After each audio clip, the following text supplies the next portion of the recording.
This year, Canada instated a National Day for Truth and Reconciliation. It's the first ever National Day for Truth and Reconciliation in Canada. Today, on September 30th, we honor the lost and the survivors of residential schools, their families, and their communities. Reconciliation and reparations for the tragedy of residential schools and for the way that Indigenous people have been treated for centuries will simply not happen overnight.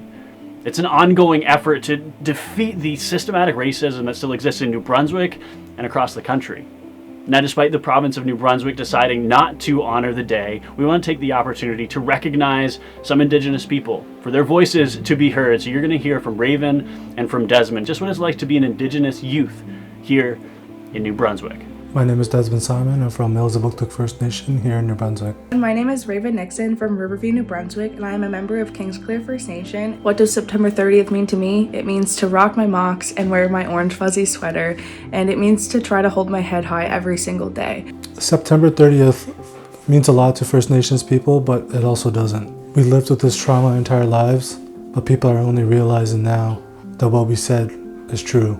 Our families were put through these schools, and people think that it's generations ago, but it's people's parents, grandparents, and family that they grew up with. There's a lot of hardships that Indigenous people face every single day, and I think it's really important to highlight the beauty and the amazingness of the people. There's so many platforms that you can get out and learn on, and I encourage you to do so today. I'm happy to say that I practice my culture and my traditions, and it's something that's important to me.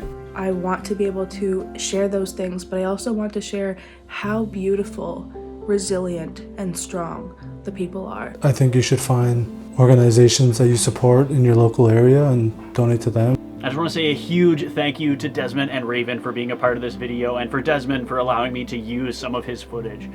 Now, Desmond and Raven in no way represent all of the Indigenous people in New Brunswick. No one or two people ever could. There are countless stories from people throughout the country and even just in New Brunswick.